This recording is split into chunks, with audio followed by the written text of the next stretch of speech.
السلام عليكم ورحمة الله تعالى وبركاته. الحمد لله الصلاة والسلام على أشرف المرسلين وعلى آله وصحبه أجمعين أما بعد. നിറയെ വർണ്ണസുമങ്ങൾ വിരിയുന്ന പൂങ്കാവനമാണ് എൻ്റെ ഇന്ത്യ എന്ന് അല്ലാമ ഇക്ബാൽ പാടിയെടുത്തു നിന്നാണ് രാജ്യത്തിൻ്റെ 78ാമത് സ്വാതന്ത്ര്യ ദിനാഘോഷത്തിൽ ഞാൻ പങ്കുചേരുന്നത്.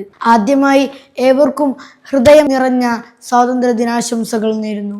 1947 ഓഗസ്റ്റ് 14 അർദ്ധരാത്രിയിൽ പാർലമെന്റിൽ വെച്ച് പണ്ഡിറ്റ് ജവഹർലാൽ നെഹ്റു ഒരു പ്രസംഗം നടത്തി. At the stroke of midnight hour, when the world sleeps, India will awake to life and freedom. ലോകം മുഴുവൻ ഉറങ്ങിക്കിടക്കുന്ന സമയത്ത് ഇന്ത്യ പുതുജീവിതത്തിലേക്കും സ്വാതന്ത്ര്യത്തിലേക്കും ഉണരുകയാണെന്ന് പറഞ്ഞു. ലോകത്തിൽ ഏറ്റവും ശ്രദ്ധേയവുമായതും ലോക ചരിത്രത്തിന്റെ ഏടുകളിൽ സുവർണ ലിപികൾ കൊണ്ട് എഴുതി ചേർക്കപ്പെട്ടതുമായ പ്രസംഗം 1947 ഓഗസ്റ്റ് 15 ചെങ്കോട്ടയുടെ നെറുകയിൽ വെച്ച് പണ്ഡിറ്റ് ജവഹർലാൽ നെഹ്റു ത്രിവർണ പതാക ഉയർത്തിയപ്പോൾ അന്ത്യം കുറിച്ചത് 200 വർഷക്കാലം നീണ്ടുനിന്ന ബ്രിട്ടീഷ് കോളോണിയൽ വാഴ്ചക്കാണ്. ഇന്ന് നാം ആവോളം ആസ്വദിക്കുന്ന സ്വാതന്ത്ര്യം വെള്ളിത്തളികയിൽ നമുക്ക് നേരെ നീട്ടപ്പെട്ടതല്ല. അനേക സ്വാതന്ത്ര്യ സമര സേനാനികളുടെ രക്തവും കണ്ണീരും വിയർപ്പും കൊണ്ടാണ് അത് നേടിയെടുത്തത്.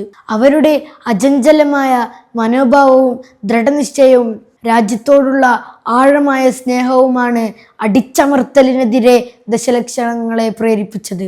1857 സമരകാലത്ത് ബ്രിട്ടീഷ് സൈന്യത്തിനെതിരെ അതിശക്തമായി പോരാടിയ റാണി ലക്ഷ്മിബായിയുടെ വീര്യം, രാജ്യസ്നേഹത്തിനു വേണ്ടി തൂക്കുമരത്തെ പുഞ്ചിരിയോടെ നേരിട്ട ഭഗത് സിംഗ്, രാജ്ഗുരു, സുഖദേവ്, അഹിംസ നമ്മുടെ സ്വാതന്ത്ര്യ സമരത്തിൻ്റെ ആണിക്കല്ലാക്കി മാറ്റിയ നമ്മുടെ രാഷ്ട്രപിതാവായ മഹാത്മാഗാന്ധി, സൂര്യനസ്തമിക്കാത്ത ബ്രിട്ടീഷ് സാമ്രാജ്യത്തെ വിറപ്പിച്ച വാര്യൻ കുഞ്ഞന്റെയും ആലി മുസ്ലിയാരുടെയും മറ്റ് അനേകായിരം ധീര ദേശാഭിമാനികളുടെ മനോധൈര്യം.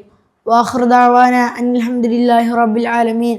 അസ്സലാമു അലൈക്കും വറഹ്മത്തുള്ളാഹി തആല വബറകാതുഹു.